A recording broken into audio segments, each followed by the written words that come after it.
प्रत्यास्थता गुणांक की अगर डेफिनेशन दे तो हुक के नियम से हम दे सकते हैं क्या, प्रतिबल और विकृति का जो अनुपात होता है वही हमारा प्रत्यास्थता गुणांक कहलाता है। अब देखो, किसी दिए गए द्रव्य के लिए कोई भी एक जो द्रव्य होता है उसके लिए इसका एक प्रॉपर मान होता है, यानी कि इसका एक विशिष्ट स्पेसिफिक वैल्यू इसकी होती है। अब प्रत्यास्थता जो गुणांक होता है उसमें भी हम पढ़ने वाले हैं, एक होता है यंग गुणांक। यंग गुणांक है इसलिए हम इसको कहते हैं कैपिटल वाई, इसको हम कैपिटल वाई से डिनोट करते हैं, और ये होता है यंग गुणांक। देखो ये जो पार्ट आज हम पढ़ने वाले हैं ना, यहाँ से हमारा डेरिवेशन तो है ही, साथ साथ हमारा न्यूमेरिकल पोर्शन में बहुत अच्छे से कवर अप होता है। जैसे आपको बोल देगा यंग गुणांक वाई कैलकुलेट करो, या कभी कभी बोल देता है कैपिटल वाई कैलकुलेट करो, तो आपको सिंबल्स भी बहुत अच्छे से पता होने चाहिए कि किस गुणांक को हम क्या कह रहे हैं। तो यंग गुणांक क्या होता है, होगा तो वही प्रतिबल और विकृति का अनुपात, लेकिन अब प्रतिबल कौन सा और विकृति कौन सी वो डिपेंड करेगा, उसके आधार पे इन गुणांकों के नाम पड़े। तो देखो प्रत्यास्थ सीमा में अगर हम अनुदैर्ध्य प्रतिबल ले ले और अनुदैर्ध्य ही विकृति ले ले, अनुदैर्ध्य प्रतिबल और अनुदैर्ध्य विकृति के बारे में हम लोग लास्ट वीडियो में बहुत अच्छे से पढ़ के आ चुके हैं। तो अगर अनुदैर्ध्य प्रतिबल और अनुदैर्ध्य विकृति का अनुपात लेते हैं हम, तो उस कंडीशन में जो हमारा गुणांक बनेगा उसे हम कहते हैं यंग गुणांक, और इसको हम लिखते हैं कैपिटल वाई से। तो कैपिटल वाई क्या हो जाएगा, अगर मैं अनुदैर्ध्य प्रतिबल को सिग्मा बोलूँ, अनुदैर्ध्य विकृति को मैं एप्सिलॉन बोलूँ, तो ये हो गया y is equal to sigma upon epsilon. Okay बच्चों, अब अनुदैर्ध्य प्रतिबल क्या होता है, प्रतिबल तो हमेशा होता है एकांक क्षेत्रफल पर लगने वाला प्रत्यानयन बल, तो F अपॉन A होता है ना, हम पढ़ चुके हैं। और अनुदैर्ध्य विकृति क्या होती है, जब लंबाई में परिवर्तन होता है तो विकृति कोई सी भी हो, परिवर्तन बटे प्रारंभिक आकार होगी, लेकिन अगर लंबाई में परिवर्तन और प्रारंभिक लंबाई ले रहे हैं तो वो अनुदैर्ध्य विकृति हो जाती है। तो डेल एल अपॉन एल, अगर मैं इसको ऊपर ले जाओ, इसको इससे गुणा कर दो, ऐसा ही तो होता है। तो y का फॉर्मूला क्या आ गया, F इंटू एल अपॉन ए इंटू डेल एल, जहाँ एल है प्रारंभिक लंबाई, F है मेरा जो भी आरोपित बल है वो, ए मेरा क्षेत्रफल है, और डेल एल क्या है, लंबाई में परिवर्तन। तो ये कहलाता है कैपिटल वाई लिखना है हमेशा हमारा यंग गुणांक, अनुदैर्ध्य प्रतिबल और अनुदैर्ध्य विकृति का अनुपात यंग गुणांक कहलाता है। बताइए यंग जो गुणांक है उसका मात्रक क्या होगा, मात्रक तो भाई आप यहीं से लिख लो डायरेक्ट, प्रतिबल बटे विकृति। प्रतिबल का जो मात्रक होता है वो तो हमें पता है, न्यूटन और मीटर की पावर -2 होता है ना, ये -2 है। आपको इसमें छुप गया थोड़ा सा, तो आप लोग इसको ध्यान रखना। मैं इसको इरेज कर देती हूँ एक बार। ये देखिए, ये है, आपको पता है कि विकृति जो होती है वो मेरी एक स्केल वो मेरी एक विमाहीन राशि होती है ना। विकृति का ना तो कोई मात्रक होता है ना ही कोई विमा होती है, इसीलिए मेरे यंग गुणांक या कोई सा भी गुणांक हो उसका मात्रक वही होगा जो प्रतिबल का है। और प्रतिबल का मात्रक क्या होता है, यहाँ से आप निकाल सकते हो, न्यूटन बटे मीटर स्क्वायर। और न्यूटन बटे मीटर स्क्वायर जो होता है उसे हम पास्कल भी कहते हैं। ओके, ये हम पढ़ेंगे आगे, इसे हम पास्कल या फिर P ऑफ A भी कहते हैं, क्योंकि ये दाब के लिए भी हम यूज करते हैं इसलिए। तो इसका मात्रक क्या हो गया, न्यूटन मीटर की पावर -2 या फिर पास्कल, और इसको लिखा जाता है PA से। ओके, विमा वही होगी जो प्रतिबल की होगी, तो ये भी आप निकाल सकते हो। तो यंग गुणांक आपको समझ में आया। अब वो आपको बल दे देगा, लंबाई में परिवर्तन दे देगा, क्षेत्रफल दे देगा और लेंथ दे देगा वास्तविक, तो आप वाई नहीं निकाल सकते, तो आपको फॉर्मूला पता होना चाहिए। चलिए अब बात करते हैं टैबलेट पॉइंट है वो क्या, धातुओं के लिए, जो भी हमारी धातुएं होती है ना उनके लिए यंग गुणांक का जो मान होता है वो अधिक होता है, इसलिए इन पदार्थों में लंबाई में थोड़ा ही अंतर उत्पन्न करने के लिए आपको बहुत अधिक बल लगाना पड़ता है। जो धातु होती है अगर आपको उसकी लंबाई में परिवर्तन करना है तो बताओ आपको बहुत ज़्यादा बल की जरूरत पड़ती है, नहीं पड़ती, पड़ती है ना। क्यों, क्योंकि इनके लिए जो वाई होता है ना यंग गुणांक वो बहुत ज़्यादा होता है। अगर वाई ज़्यादा तो डेफिनेट सी बात है कि एफ लगने वाला बल भी ज़्यादा होगा ना, और लंबाई कम, वाई ज़्यादा इसमें लंबाई में परिवर्तन कम करना पड़ रहा है आपको, तो ये आप लोग ध्यान में रखिएगा। जैसे इसका एक छोटा सा एग्जांपल ले तो वो ये है कि 0.1 सेंटीमीटर स्क्वायर का कोई एक अनुप्रस्थ काट का कोई एक इस्पात का तार है जिसकी लंबाई को अगर आपको 0.1 सेंटीमीटर से भी बढ़ा 0.1% से भी बढ़ाना है, सिर्फ 0.1% ही चेंज करना है, तो भी आपको इतना बल चाहिए। सोचो आप कितना है, 2000 न्यूटन बल की आवश्यकता पड़ती है, सिर्फ लंबाई में परिवर्तन करना है 0.1%, और बल देखो आपका कितना लग रहा है 2000 न्यूटन। ये एक एक्सपेरिमेंटली वैल्यू है जो बताई गई है। मतलब कुल मिला के वो आपको सिर्फ इतना कहना चाह रहा है कि धातुओं जो होती है उनके लिए यंग गुणांक का मान बहुत ज़्यादा होता है, जिसकी वजह से हमें लंबाई में थोड़ा भी परिवर्तन अगर हमें करना है ना, तो भी हमें बहुत ज़्यादा बल की जरूरत होती है। ओके, तो ये ध्यान रखना, बहुत बार पूछा जाता है, बताइए धातुओं के लिए यंग गुणांक होता है कम, ज़्यादा, बराबर, कुछ भी दे देगा 4 ऑप्शन, तो बहुत अधिक होता है। किसी तार के द्रव्य के यंग गुणांक का मापन। अब हमारे पास में कोई एक वायर है जिसके लिए हमें उसके यंग गुणांक का मापन करना है। यहाँ से भी न्यूमेरिकल बनता है, तो ये हम थोड़ा सा कर लेते हैं। ये मान ले कि हमारा कोई एक प्रायोगिक तार, जो भी तार है उसकी त्रिज्या को तो मैंने मान लिया स्मॉल आर, कोई भी जो तार है उसकी रेडियस जो भी होगी, कितना भी मोटा हो, उसकी रेडियस को तो मैंने मान लिया स्मॉल आर, और इसकी जो लंबाई है उसको मैंने मान लिया कैपिटल एल, और इसके ऊपर हम कोई बल लगाएंगे, यानी कि हम इसके ऊपर कोई भार नीचे से भार लटका दिया मैंने, जिसका मान मैंने है कैपिटल एम। तो डेफिनेट सी बात है कि यहाँ पर mg बल लगेगा, लग गया ना बल अपने आप ही। तो आपको पता है कि जो एरिया होता है वो तो पाई आर स्क्वायर होता है, और एफ यहाँ कितना लगेगा, mg के बराबर। तो बस आप वैल्यू तो पुट करनी है। यंग गुणांक क्या होता है, एफ बटे ए और एल बटे डेल एल। वैल्यू पुट कर दो, ए की जगह लिख दो पाई आर स्क्वायर, एफ की जगह लिख दो mg, एल तो एल है ही, लंबाई में जो भी परिवर्तन हुआ उसको हमने डेल एल कहा। तो यहाँ से ये y का फॉर्मूला आ गया किसी तार के लिए, ये एक तार की बात है उसके लिए। तो यहाँ से वो आपको द्रव्यमान दे देगा, भाई इतना द्रव्यमान उस पर लटकाया गया। जी क्या है, जी है मेरा गुरुत्वीय त्वरण, जिसकी वैल्यू तो फिक्स होती है, आपको याद रखनी है, 9.8 मीटर पर सेकेंड स्क्वायर। जी ये हमारा गुरुत्वीय त्वरण होता है, आपको अच्छे से पता है, ठीक है। जो आप लोग आपके 8 चैप्टर में अच्छे से पढ़ चुके हो ना, तो इसकी वैल्यू होती है 9.8 मीटर पर सेकंड स्क्वायर होती है। और एल आपको दे देगा, पाई आपको पता ही है कितनी होती है 3.14, आर आपको दे देगा और डेल एल दे देगा, या वाई पूछ लेगा, या इनमें से कोई भी एक वैल्यू नहीं देगा, बाकी सारी देके आपको कुछ भी पूछ सकता है। तो ये किसी प्रायोगिक तार के लिए यंग गुणांक का मापन होता है। इजी सा था, कुछ नहीं करना था, सिर्फ ये 2 वैल्यू इस फॉर्मूले में ले जाके पुट करनी थी बस, और कुछ भी हमें नहीं करना था। चलिए अब हम बात करते हैं हमारे अपरूपण गुणांक की। अपरूपण जो गुणांक है इसको हम लिखेंगे कैपिटल जी, जैसे मैंने यंग गुणांक को लिखा ना कैपिटल वाई, ऐसे ही अपरूपण गुणांक को लिखेंगे कैपिटल जी से। अब अपरूपण है तो अपरूपण ही प्रतिबल लेंगे और अपरूपण ही विकृति लेंगे। अपरूपण प्रतिबल और अपरूपण विकृति के बारे में हम लोग लास्ट वीडियो में पढ़ चुके हैं, जिसमें उसके लंबाई में उसके आयतन में या इनमें तो चेंज होता नहीं है, सिर्फ थोड़ा सा विस्थापित ही तो होती है ना, वही तो हमारी अपरूपण या स्पर्शीय था। तो अपरूपण प्रतिबल और उसके संगत अपरूपण विकृति का जो अनुपात होता है वही हमारा अपरूपण गुणांक कहलाता है। इसको हम कैपिटल जी से डिनोट करते हैं। प्रतिबल तो वही एफ अपॉन ए, अपरूपण विकृति क्या थी याद करिए, थीटा इज इक्वल टू नहीं निकला था क्या, डेल एक्स अपॉन एल, तो डेल एक्स अपॉन एल हो गया। इसको ऊपर ले जाइए और इसको इससे गुणा कर दीजिए, तो जी आ गया ये।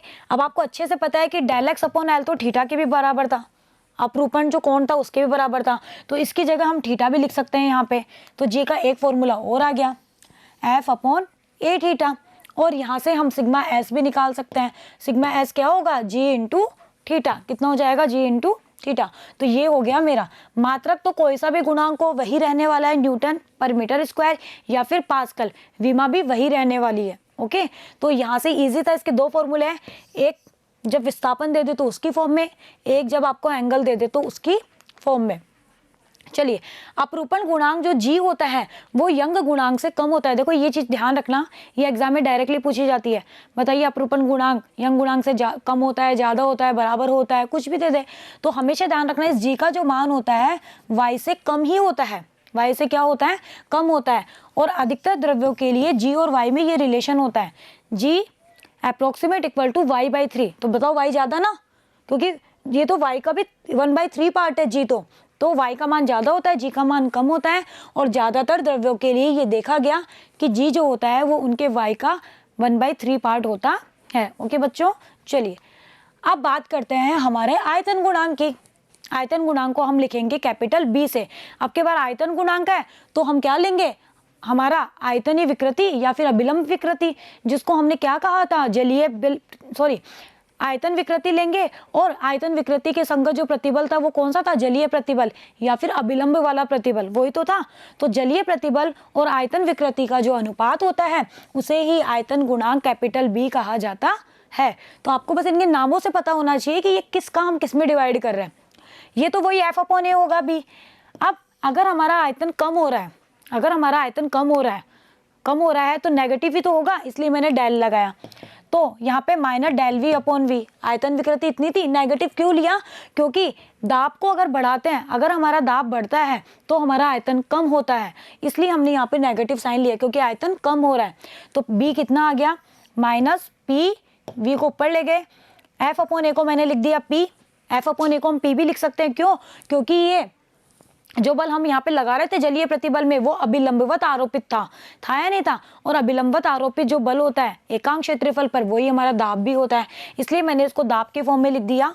नेगेटिव साइन ऊपर है, ऊपर चला गया, नीचे ऊपर, आपको पता है ये तो होता ही है, minus P into V upon del V. तो इसका एक फॉर्मूला ये भी आ गया, जहाँ पी मेरा क्या है? दाब, क्योंकि हम अभिलंब जो प्रतिबल होता है उसको दाब भी कहते हैं। नेगेटिव साइन यह बताता है कि अगर दाब बढ़ रहा है ना तो आपका आयतन घटेगा, इसलिए हमने यहाँ पे नेगेटिव लगाया है। ये भी एग्जाम में पूछा जाता है, बताइए दाब बढ़ाने पर वॉल्यूम घटता है कि बढ़ता है? तो हमेशा ध्यान रखना, पी अगर बढ़ता है तो डेल वी घटता है। ओके, इसलिए हमने यहाँ पे ये नेगेटिव साइन लगाया। मात्रक तो इसका वही न्यूटन पर मीटर स्क्वायर या फिर पास्कल है ना, इजी। चलिए अब देखो, एक टैबलेट पॉइंट है जो आपको ध्यान रखना है, वो क्या? साम्य अवस्था में निकाय के लिए, अगर हमारा कोई निकाय साम्य अवस्था में है तो उस कंडीशन में बी का जो मान होता है वो पॉजिटिव होता है, ये आप ध्यान रखना। साम्य अवस्था में पॉजिटिव होता है, बाकी अगर आप दाब को बढ़ा रहे हो तो हमारा बी है वो नेगेटिव आएगा। क्यों? क्योंकि वॉल्यूम घटेगा। लेकिन साम्य अवस्था में बी का जो मान होता है वो कितना होता है? पॉजिटिव ही होता है। आयतन गुणांक, अब देखो एक चीज और, अगर आप इस आयतन गुणांक जो बी है उसका इन्वर्स कर दो, यानी कि उसका व्युत्क्रम ले लो, तो इसे हम कहते हैं संपीड़िता। क्या कहते हैं बच्चों? संपीड़िता। और इसे हम के से डिनोट करेंगे, तो के क्या हो जाता है? 1 अपॉन बी। 1 अपॉन बी है तो इस फॉर्मूले में बी की वैल्यू पुट कर दो, तो डेल वी ऊपर चला जाएगा, माइनस है और पी इंटू वी, ये हो गई मेरी संपीड़िता। तो संपीड़िता क्या होती है? आयतन गुणांक का जो व्युत्क्रम होता है वही संपीड़िता कहलाती है। संपीड़िता क्यों कहलाई? क्योंकि देखो दाब बढ़ने पर आयतन घट रहा है, यानी कि कंप्रेस हो रहा है संपीड़िता, इसलिए हमने इसको संपीड़िता के कहा कि आयतन गुणांक का जो व्युत्क्रम है उसको हम कहते हैं संपीड़िता। हमने संपीड़िता नाम क्यों दिया? क्योंकि कंप्रेस हो रहा है इसलिए। और ये होता है 1 अपॉन बी, और इसको हम कैपिटल के से डिनोट करते हैं। बी की वैल्यू पुट कर दो तो ये हो जाएगा ये। तो अब यहाँ से तीनों से ही क्वेश्चन पूछे जा सकते हैं। आपको यंग गुणांक पूछ ले, या फिर आयतन गुणांक पूछ ले, या फिर अपरूपण गुणांक पूछ ले, कोई भी वैल्यू देगा, कोई भी वैल्यू आपसे पूछेगा। बस आपको तीनों के लिए प्रतिबल और तीनों के लिए विकृति अगर पता है तो उनका अनुपात कर दो। आयतन गुणांक है तो आयतन वाली विकृति, आयतन वाला ही अनुपात। आयतन विकृति को हम जलीय प्रतिबल कहते हैं, सॉरी आयतन जो प्रतिबल है उसको हम जलीय या फिर अभिलंब कहा था या फिर दाब कहा था। ठीक है, अपरूपण में आपको पता है प्रतिबल तो आपका एफ अपॉन ए रहेगा, लेकिन आपकी जो विकृति वो क्या थी? डेल एक्स बाई एल थी। और हमारा यंग होगा तो अनुदैर्ध्य विकृति लेंगे और अनुदैर्ध्य प्रतिबल ही हम लेंगे, और प्रतिबल बटे विकृति कर देंगे तो गुणांक निकल जाएगा। तीनों के अलग अलग कंडीशन के आधार पर इनके नाम पड़ गए। तो आप लोग तीनों को बहुत अच्छे से देखिएगा, बहुत ही इजी से न्यूमेरिकल यहाँ से पूछे जाते हैं। आप लोग ट्राई करना, बिल्कुल डायरेक्ट फॉर्मूला बेस्ड न्यूमेरिकल यहाँ से आते हैं, आप लोग करके देखना, आपसे इजीली हो जाएंगे। अब देखिए बच्चों, हम लोगों ने आयतन गुणांक पढ़ लिया, यंग गुणांक भी पढ़ लिया और अपरूपण गुणांक भी पढ़ लिया। तीनों आपको बहुत अच्छे से पता होने चाहिए। यहाँ से न्यूमेरिकल पोर्शन बनता है बिल्कुल डायरेक्ट फॉर्मूला बेस। अगर आपको फॉर्मूले पता है तो आप इजीली इस चैप्टर के न्यूमेरिकल कर सकते हो। कोई ज़्यादा बहुत एक्स्ट्रा दिमाग आपको इन न्यूमेरिकल्स में नहीं लगाना होता है, डायरेक्ट बस वैल्यू पुट करनी और रिजल्ट निकालना होता है। जब हम इसके न्यूमेरिकल पोर्शन को सॉल्व करेंगे ना, तब हम देखेंगे कि इसमें से किस तरह के न्यूमेरिकल आते हैं। वैसे आप अपनी बुक को उठा के देखिएगा बच्चों, अगर आप करोगे सॉल्व वाले क्वेश्चंस तो आपको अपने आप समझ में आ जाएगा कि यहाँ से न्यूमेरिकल पोर्शन सबसे इजीली कवर हो जाता है। अब देखो, हमारा जो ठोसों का जो आयतन गुणांक होता है वो द्रव से तो अधिक होता है, और द्रव का जो होता है ना वो गैस से अधिक होता है। क्यों? क्योंकि ठोसों को तो हम कम संपीड़ित कर सकते हैं, जबकि गैस को हम ज़्यादा संपीड़ित कर सकते हैं। इसीलिए ठोसों का आयतन गुणांक द्रवों से अधिक होता है और द्रव का गैस से अधिक होता है। ओके बच्चों, तो ये आप लोग ध्यान रखना, ये ऑब्जेक्टिव क्वेश्चन में एज ए कंसेप्चुअल क्वेश्चन पूछ लिया जाता है। चलिए अब हम बढ़ते हैं आगे। अब हम बात करते हैं, एक और अनुपात होता है जिसको पवासो अनुपात कहते हैं। क्या कहते हैं? पवासो अनुपात। अब ये होता क्या है?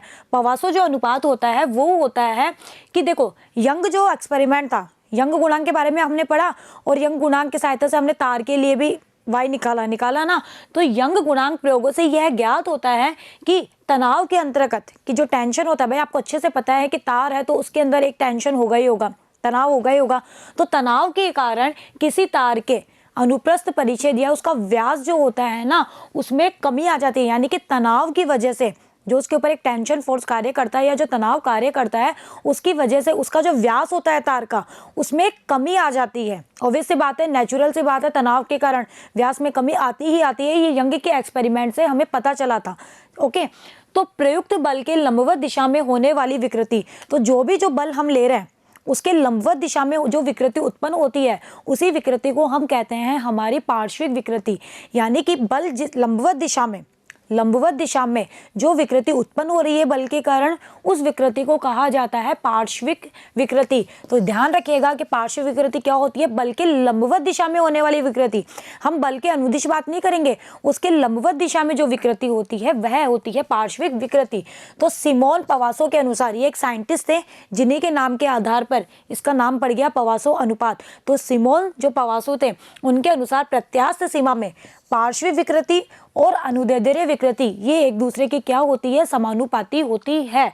और इनका जो रेशियो होता है वही हमारा कहलाता है पवासो अनुपात। भाई ये एक दूसरे के समानुपाती होती है, वहां से एक कांस्टेंट आएगा, उस कांस्टेंट को ही हमने नाम दे दिया पवासो अनुपात, जो क्या होगा, पार्श्विक विकृति बटे अनुदैर्ध्य विकृति।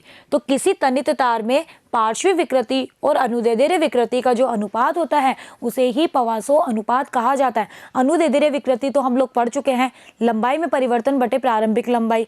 पार्श्विक विकृति क्या हुई, ये बल के लंबवत दिशा में होने वाली विकृति। अगर आप पार्श्विक को अनुदैर्ध्य से डिवाइड कर दो तो जो अनुपात आपको प्राप्त होता है उसे हम कहते हैं पवासो अनुपात। ओके बच्चों, अब मान लो कि विकृति, माना कि कोई तार है जिसका हमने व्यास ले लिया d, कोई भी तार है जिसका हमने व्यास ले लिया d, तनाव के कारण इस व्यास में कुछ कमी आएगी, उसको मैंने कह दिया डेल्टा d। कि प्रतिबल की दिशा में व्यास में जो भी संकुचन हुआ उसको मैंने कह दिया डेल्टा d। तो बताओ पार्श्व विकृति क्या हुई, विकृति तो हमेशा वही होती है, परिवर्तन बटे प्रारंभिक। अब वो डिपेंड करता है लंबाई में हो रहा है कि आयतन में हो रहा है कि व्यास में हो रहा है, बस उसके नाम के आधार पर हमने इनके अलग अलग नाम दे दिए, बाकी होता तो यही है। तो पार्श्विक विकृति क्या हो गई, व्यास में संकुचन बटे प्रारंभिक व्यास। अगर तार की लंबाई l है तो बताओ अनुदैर्ध्य विकृति क्या हो गई, अगर तार की लंबाई l है, लंबाई में परिवर्तन डेल l है तो डेल l बाई l अनुदैर्ध्य होती है। हम पढ़ के आ चुके हैं, बहुत अच्छे से पढ़ा है ना हमने लास्ट वीडियो में। चलिए, अगर इसको इससे डिवाइड कर दो तो जो अनुपात मिलता है उसे ही हम क्या कहते हैं, पवासो अनुपात। तो क्या आ गया पवासो अनुपात, डेल डी बाई डी बटे डेल एल बाई एल। अब ये ऊपर चला गया तो एल डेल्टा डी, ये इससे मल्टीप्लाई हो गया तो ये स्मॉल डी आएगा, स्मॉल डी डेल एल, ये आ गया मेरा पवासो अनुपात। तो यहाँ से भी न्यूमेरिकल पोर्शन बन सकता है। मतलब आपको सारे जो फॉर्मूले इस चैप्टर के वो बहुत अच्छे से पता होने चाहिए। और जो भी इस चैप्टर के जो फॉर्मूले है ना, आप उनको रटो मत, आप सिर्फ इतना देखो, जैसे मैंने बताया अभी मैंने आपको एक एग्जांपल दिया कि विकृति क्या होती है, परिवर्तन बटे प्रारंभिक लंबाई, परिवर्तन बटे प्रारंभिक मान। अब परिवर्तन लंबाई में हो तो लंबाई में परिवर्तन बटे प्रारंभिक लंबाई, आयतन में हो तो डेल वी अपॉन वी। तो इस तरह से आप कंपेयर करते हुए चीज़ों को याद करोगे ना तो ईजिली आपको हर चीज़ याद भी हो जाएगी। और प्लस अगर एग्जाम में आप फॉर्मूले भूल भी जाओ तो आप अपने इस कॉन्सेप्ट बेसिस से आसानी से फॉर्मूले वहाँ पे बना सकते हो ना। तो जैसे आपको ये फॉर्मूला नहीं याद है, लेकिन अगर आपको ये पता है कि ये होता है कि पार्श्विक बटे अनुदैर्ध्य विकृति, पार्श्विक क्या होती है, व्यास में व्यास के लिए निकालेंगे, अनुदैर्ध्य लंबाई के लिए निकालेंगे, तो आप 1 सेकंड के अंदर इस फॉर्मूले को आसानी से निकाल सकते हो। आपको इसको रटने की कहीं नीड नहीं है। अब वो आपको कोई भी वैल्यू दे देगा और कुछ भी वैल्यू वो आपसे पूछेगा, इसको सही कर लेना, ये स्मॉल डी है।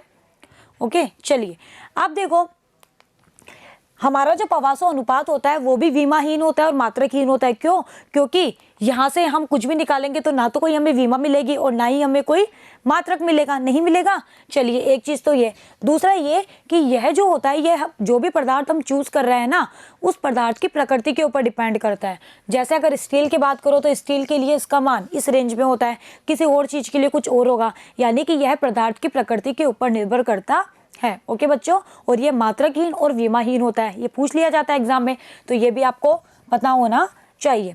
अब हम बात करते हैं, हमारा जो तार है, हमारा जो तनित तार है ना, उसमें कितनी स्थितिक ऊर्जा होगी, हमें उसकी गणना करनी है। हमें जो स्थितिक ऊर्जा है U, उससे हमें वो कैलकुलेट करना है कि इस तनित तार के लिए U कितना होगा।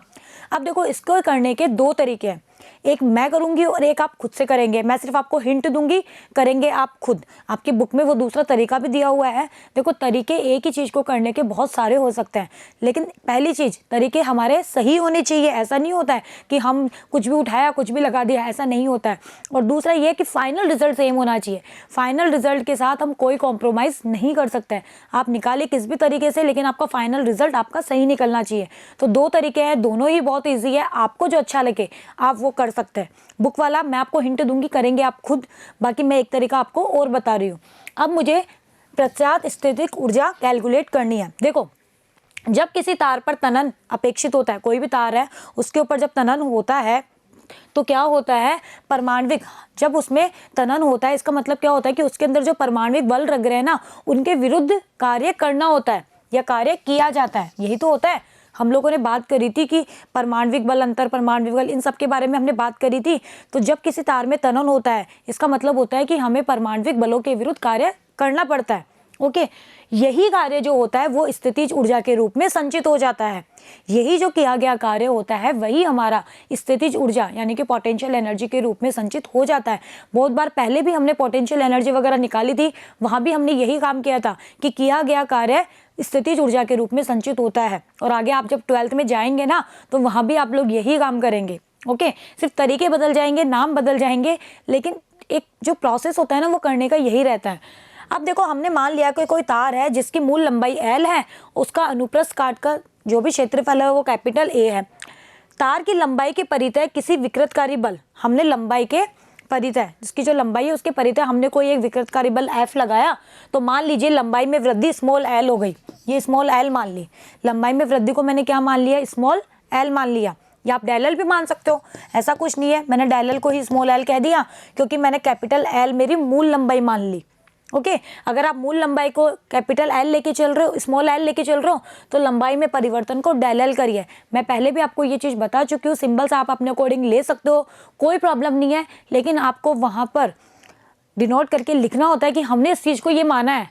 ऐसा नहीं कि आपने मान तो लिया लेकिन आपने लिखा ही नहीं, तो फिर तो वो कुछ भी हो सकता है, तो आपको वो बताना भी होता है। ओके बच्चों, चलिए प्रारंभ में तार, अब देखो जब शुरुआत में तार था तब तो उसके ऊपर कोई भी आंतरिक बल नहीं लग रहा था ना, लेकिन लंबाई में जब वृद्धि हुई तो आंतरिक बल बढ़ा, आंतरिक बल लगना शुरू हो गए। ये तो आपको अच्छे से पता है। और हमने मान लिया कि शुरू में तो 0 था और बाद में शुरू में 0 से बढ़कर, शून्य से बढ़कर F हो गया। कितना हो गया, 0 से बढ़कर F हो गया। क्योंकि आपको बहुत अच्छे से पता है, फर्स्ट वीडियो अगर आप लोगों ने देखी है तो मैंने आपको 2 बल बताए थे, एक था विरूपक बल और एक था प्रत्यानयन बल।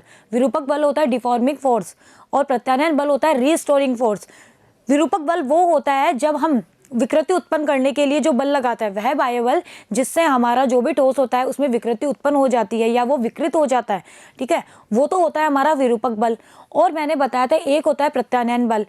विकृति उत्पन्न होने के कारण एक बल और लगता है जिसे हम प्रत्यानयन बल कहते हैं, जो वापस से उस पिंड को अपनी मूल अवस्था में लाने का प्रयास करता है। इसीलिए इसको इंग्लिश में कहा जाता है रीस्टोरिंग फोर्स। मैंने ये दूसरी वाली जो लाइन आपको वहाँ नहीं बताई थी, तो आप लोग वहाँ जरूर ऐड करिएगा। हमारा जो प्रत्यानयन बल होता है वो मैंने आपको बताया था कि हमारा जो विकृति होती है, विकृति उत्पन्न होने के कारण एक बल और कार्य करता है, यह एक बल और उत्पन्न हो जाता है जिसे हम कहते हैं प्रत्यानयन बल। और यह प्रत्यानयन जो बल होता है वह वापस पदार्थ को अपनी मूल अवस्था में लाने का प्रयास करता है। और यह हमारे बाह्य बल के परिमाण में तो समान होता है और दिशा में क्या होता है, विपरीत होता है। बता दिया मैंने आपको। चलिए, तो हमारा जो भी बल लगेगा वो F के बराबर ही होगा। इस प्रकार तार की लंबाई जो है उसमें अगर हमने L वृद्धि कर दी तो बताओ उस कंडीशन में हमारा औसत बल क्या हो गया, 0 से हो गया F। तो इनका औसत निकाल लो, कितना हो जाएगा, 0 + F डिवाइडेड बाई 2। कितना आ गया औसत बल, F/2। अब आपको कार्य की डेफिनेशन पता है, W क्या होता है, W होता है F.D। हम यहाँ नॉर्मल लेके चल रहे हैं तो F और D को अगर मल्टीप्लाई कर दो तो वो हमारा कार्य निकल जाता है। तो W हो गया। अब F की जगह क्या लेंगे, हम F की जगह लेंगे हमारा औसत बल और D की जगह क्या लेंगे, F/dx, यानी कि लंबाई में वृद्धि कर रहे हैं तो L, जो भी लंबाई में वृद्धि चाहे वो डेल L मानिए आपने या फिर स्मॉल l मानिए, हम ये स्मॉल l लेके चल रहे हैं तो ये, और औसत बल का मान हो गया F/2। ये हो गया मेरा कार्य।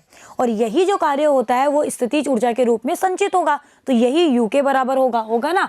तो U हो गया ½ F × स्मॉल l। अब स्मॉल l क्या है, लंबाई में लंबाई में परिवर्तन या लंबाई वाली है, इसको आप ये मत कहना मूल लंबाई कैपिटल L मानी है हमने, तो आपको कंफ्यूज नहीं होना है। चलिए, यदि तार की प्रारंभिक लंबाई L और अनुप्रस्थ काट A हो, हमने माना है ना, तो बताओ मैं इस समीकरण को ऐसे लिख दूं, मैंने इसको कैपिटल L से गुना कैपिटल L से भाग कर दिया, ये U था ना, इसको ऐसे लिखा, हाफ F तो था ही, इसको कैपिटल L से ही गुना कैपिटल L से ही भाग कर दिया, कैपिटल A से ही गुना और कैपिटल A से ही भाग कर दिया, और स्मॉल l ऑलरेडी था। बताओ फर्क पड़ेगा, ये इससे कट जाएगा, ये इससे कट जाएगा, वापस ये प्राप्त होगा। हम कर सकते हैं ना ऐसा, तो हम जानते हैं। चलिए, मैंने ऐसा क्यों किया, क्योंकि मुझे इसको एक फॉर्म में बनाना है, उस फॉर्म में जो हम अब तक पढ़ के आ चुके हैं। प्रतिबल पढ़ा, विकृति पढ़ी, यंग गुणांक पढ़ा, सब कुछ पढ़ा ना, तो हमें उसमें से कोई एक फॉर्म इसके लानी है, क्योंकि हम लोग यही तो पढ़ रहे हैं चैप्टर में। अब देखो, F और A का अनुपात मैं कर दूं, इसको तो F और ये वाला A, बताओ F अपॉन A क्या होता है, प्रतिबल होता है नहीं होता, होता है। तो F अपॉन A को तो मैंने लिख दिया प्रतिबल, half as it is I. चलिए, अब देखो, स्मॉल l बटे कैपिटल L, ये रहा स्मॉल l और ये रहा कैपिटल L, स्मॉल l बटे कैपिटल L, स्मॉल l क्या है, परिवर्तन, कैपिटल L क्या है, प्रारंभिक लंबाई, ये क्या होता है, ये होता है मेरी विकृति, होती है नहीं होती, तो ये बन गया विकृति। अब बचा क्या, ये भी काम में आ गया, ये भी आ गया, ये भी आ गया, ये भी आ गया, ये दोनों बचे L A, L मेरी है लंबाई, A मेरा है क्षेत्रफल। बताओ दोनों मिलके क्या देते हैं, लंबाई को क्षेत्रफल से गुणा करते हो तो क्या आता है, आयतन, आता है नहीं आता, तो ये हो गया तार का आयतन। तो बताओ इजी सा फॉर्मूला बना नहीं बना, इसलिए मैंने इसको ऐसा किया। तो U आ गया हाफ प्रतिबल इंटू विकृति इंटू तार का आयतन। ये कैसे आया मैंने आपको बहुत अच्छे से समझा दिया। अब मैं तो इसको थोड़ा सा इरेज कर देती हूँ ताकि आप लोग फॉर्मूले को अच्छे से उतार सके यहाँ से। तो ये आ गया मेरा U। अब देखो तार के, ये आ गया मेरा U, तो ये एक फॉर्मूला यहाँ से आपको मिल गया। आपको वो कुछ भी दे देगा और स्थितिज ऊर्जा पूछेगा, प्रतिबल दे देगा, विकृति दे देगा, आयतन दे देगा, या क्षेत्रफल और लंबाई दे देगा, और आपको U पूछेगा, तो आपको ये फॉर्मूला यूज करना है। तो एक फॉर्मूला तो आपको ये ध्यान रखना है, हाफ प्रतिबल इंटू विकृति इंटू आयतन। ओके, अब देखो अगर वो पूछे कि एकांक आयतन में कितनी स्थितिज ऊर्जा है वो बताओ, तो जब भी मैंने आपको बताया था, जब भी वो कोई एकांक चीज की बात करे ना, चाहे वो एकांक आयतन हो, चाहे वो एकांक क्षेत्रफल हो, तो वो जो एकांक के आगे जो वर्ड लगा रहा है ना, उसको इसमें डिवाइड कर दो। अब क्या बोल रहा है एकांक आयतन, तो इस आयतन को उठाओ और इधर ले आओ, यानी कि वो आपको पूछ रहा है U अपॉन V। मैंने मान लिया आयतन है V, अब मैंने इसको कह दिया स्मॉल u। भाई सिंबल को अब हमें कुछ और नाम देना पड़ेगा, तभी तो हम पहचान पाएंगे ना, इनको आइडेंटिफाई कर पाएंगे ना कि एकांक आयतन वाला है कि स्थितिज ऊर्जा है। तो एकांक आयतन में स्थितिज ऊर्जा U अपॉन V, जिसको मैंने कह दिया स्मॉल u। बताओ स्मॉल u क्या हो गई, इसको उठा के इधर ले आओ, तो हाफ प्रतिबल इंटू विकृति। तो अगर वो एकांक आयतन में स्थितिज ऊर्जा पूछे तो हाफ प्रतिबल इंटू विकृति, और टोटल स्थितिज ऊर्जा U पूछे तो आपको आयतन से और गुना करना पड़ेगा। तो ये आ गया स्मॉल u। तो एक फॉर्मूला ये आ गया, उसी फॉर्मूले को कन्वर्ट कर रहे हैं बस हम, और कुछ ही काम नहीं कर रहे हैं। तो आप भी कन्वर्ट करना सीख लो, आपके लिए हर चीज़ बहुत आसान हो जाएगी। चलिए अब बात करते हैं यंग प्रत्यास्थता गुणांक y की फॉर्म में भी निकाल लेते हैं। चलिए, क्योंकि प्रतिबल भी है, विकृति भी है, हमारे पास में लंबाई भी है, तो हम इसको y की फॉर्म में भी चेंज करना चाह रहे हैं। y जो होता है आपको पता है कि कोई भी गुणांक हो वो होता है प्रतिबल बटे विकृति, लेकिन जब यंग आता है तो यंग होता है अनुदैर्ध्य प्रतिबल होना चाहिए और अनुदैर्ध्य विकृति होनी चाहिए ना, हमने अभी अभी पढ़ा। तो y होता है अनुदैर्ध्य प्रतिबल और अनुदैर्ध्य विकृति। या यहाँ से आप प्रतिबल की वैल्यू निकाल लो, ये जो प्रतिबल है इसकी वैल्यू निकाल लो। तो प्रतिबल बराबर कितना आ गया, y इंटू विकृति। आया नहीं आया, आ गया। तो y इंटू विकृति आ गया, तो अब आप अपने फॉर्मूले में यहाँ पे वैल्यू पुट कर दो। स्मॉल u बराबर आ गया हाफ यंग गुणांक इंटू विकृति स्क्वायर। एक विकृति तो ये थी, एक यहाँ से आई तो विकृति स्क्वायर हो गया, और y आ गया यंग प्रत्यास्थता गुणांक। तो एक फॉर्मूला स्मॉल u, ये एकांक आयतन में स्थितिज ऊर्जा है, वो आ गया हाफ यंग गुणांक इंटू विकृति स्क्वायर। अगर आपको वो y दे तो y के फॉर्म में आपका ये फॉर्मूला बन गया। अब देखो तो u आ गया capital U upon V half sigma into epsilon, प्रतिबल इंटू विकृति। अगर मैंने प्रतिबल को सिग्मा कहा, विकृति को एप्सिलॉन कहा, तो ये वाला फॉर्मूला, ये तो वही ये वाला ही फॉर्मूला है, बस इसको मैथमेटिकल रूप में लिख दिया हमने। ओके बच्चों, तो यंग गुणांक की फॉर्म में वो ऐसे भी पूछ सकता है आपसे। तो कोई भी वैल्यू वो आपको देगा तो डिपेंड, आपको अपना दिमाग लगाना है कि हमें कौन सा फॉर्मूला यूज़ करना है। चलिए अब दूसरा तरीका क्या है, दूसरा तरीका बहुत ही आसान है। हम लोग जानते हैं कि हमारा जो यंग गुणांक y होता है वो क्या होता है, प्रतिबल बटे विकृति। अनुदैर्ध्य प्रतिबल तो F अपॉन है, अनु दे दे रहे विकृति तो डेल एल अपॉन एल, यानी कि जो y आता है वो क्या आता है, एफ इंटू एल अपॉन ए इंटू डेल एल। यहाँ हमने डेल एल को स्मॉल एल माना है तो स्मॉल एल की फॉर्म में लिख दो या ऐसे लिख दो, कोई फर्क नहीं पड़ेगा उससे, ए इंटू एल, क्योंकि यहाँ पे डेल एल बराबर हमने क्या माना है, एल। ये आ गया। इस y से हम जानते हैं कि तार जो होता है उसके लिए यंग प्रत्यास्थ गुणांक इतना होता है। ये मैं सेकंड मेथड आपको बता रही हूँ जो आपको खुद से करना है, सिर्फ मैं आपको हिंट दे रही हूँ। यहाँ से आप निकाल लेना f। जब आप f निकाल लोगे और f को आप डेल एल से या फिर f को l से, भाई डेल एल एल ही तो है, इससे मल्टीप्लाई करोगे तो मिलेगा w। और जब आपको w मिल जाए तो उस w का आप 0 टू l इंटीग्रेशन कर देना। आपको यही सारे फॉर्मूले मिलेंगे जो हम अभी डिराइव करके आ रहे हैं। आप करके देखना बच्चों, ये आपके लिए होमवर्क है, खुद से करना। बाकी अगर आपको कोई थोड़ी सी प्रॉब्लम आ रही है तो आप अपनी बुक को रेफर कर सकते हो, ये बुक वाला मेथड है।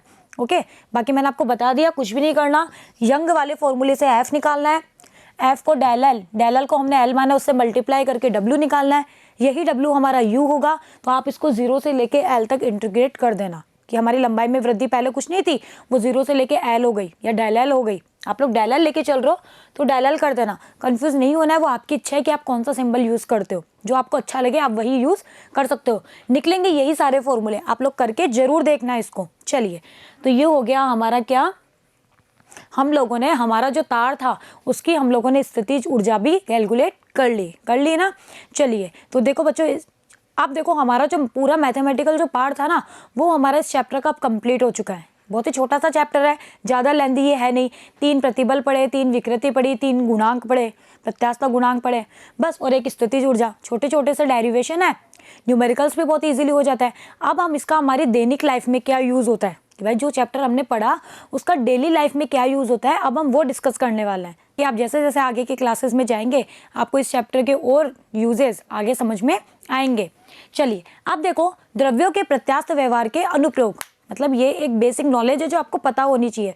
देखो, इस जो प्रत्यास्थता जो है, ये जो हमने आज पूरा चैप्टर हम लोगों ने डिस्कस किया प्रत्यास्थता, उसमें हम लोग क्या चाह रहे हैं कि हमारा कोई भी जो द्रव्य हो उसकी प्रत्यास्थता अच्छी हो ना भाई, उसके ऊपर कोई भी बल लगाया जाए और बल हट जाए तो वो वापस अपनी प्रारंभिक स्थिति में लौट आए। तो इस चैप्टर का यूज़ हम करते हैं जब हमको किसी भवन की या कोई भी इमारत है इनकी डिज़ाइन जब हम बनाते हैं या पुल वगैरह बनाते हैं तो उनमें हम जो खंबे वगैरह या यूज़ करते हैं ना, स्तंभ खंबे ये सब हम यूज़ करते हैं, तो इन सब में इस चैप्टर का यूज़ होता है। वहाँ हमें ये देखना होता है कि हमारी प्रत्यास्थता हर चीज़ की अच्छी होनी चाहिए कि वो वजन भी सहन कर सके और जब वजन हटा लिया जाए या बाहर हट जाए तो अपनी प्रारंभिक स्थिति में भी लौट के आ सके, मतलब वो टूटे नहीं।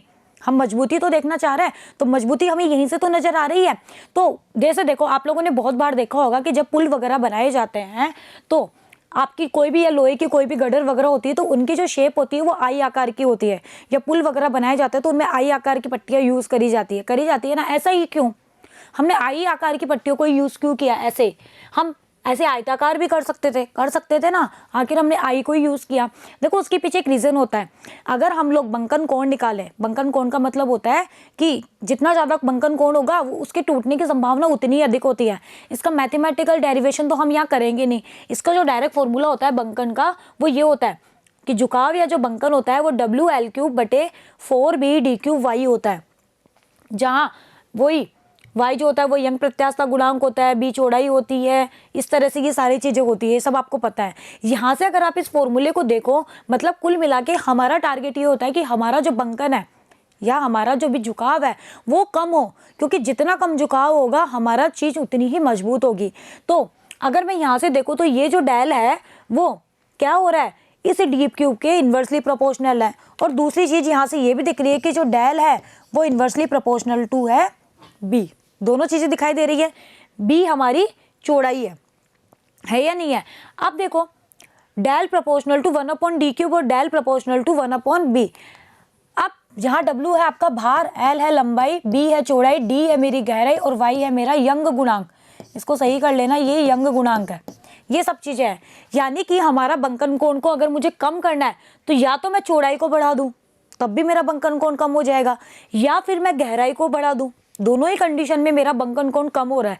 बंकन कोण कम यानी कि हमारी चीज़ मजबूत। कुल मिला के हमें इतना तो समझ में आ रहा है, हमारे लेवल के अकॉर्डिंग आ रहा है ना। अब देखो, अगर मैं चौड़ाई को बढ़ा रही हूँ तो बंकन कोण डेफिनेट सी बात है कि कम तो हो रहा है, लेकिन इतना इफेक्टिव नहीं है जितना कि मैं गहराई को बढ़ाऊँ। क्योंकि गहराई का तो ये क्यूब है, यानी कि ये चीज अगर मैं 2 भी लूंगी तो 2 का क्यूब 8 हो जाएगा, तो ये और बढ़ेगा, ये और घटेगा, सॉरी, लेकिन इसके कंपेयर में ये ज्यादा घट रहा है ना, यानी कि चौड़ाई को बढ़ाने की बजाय अगर हम गहराई को बढ़ा दें तो हमारा काम आसानी से हो जाएगा। इसीलिए हम लोग आई शेप का यूज करते हैं। कैसा यूज करते हैं? आई शेप का, क्योंकि अगर हमने आयताकार यूज कर लिया तो ये भार के कारण इस शेप में आ जाता है, जिसकी वजह से धीरे धीरे बंकित होगा और टूटने की संभावना हो जाती है। इसीलिए हम जो भी पुल वगैरह या जो भी लोहे के गडर वगैरह इनका जो आकार होता है वो हम कैसा लेके चलते हैं? आई शेप का। ओके बच्चों, तो देखो इस तरह से हम लोग यूज करते हैं ना। अब ये चीजें हमने आज से पहले कभी नोटिस नहीं करी होगी कि आखिर आई आकार का ही क्यों लिया। देखा तो बहुत होगा, लेकिन नोटिस किया क्या? नहीं ना। तो इस तरह फिजिक्स हमारी डेली लाइफ में इतनी यूजफुल होती है। हम कोई ये चीजें फालतू नहीं पढ़ते हैं, इनका हमारे दैनिक जीवन में बहुत यूज होता है। अभी हमारे लेवल पे जितना हम उतना ही समझेंगे, बाकी आप धीरे धीरे जब आगे पढ़ोगे तो आपको और बहुत अच्छे से ये चीज समझ में आने लग जाएगी।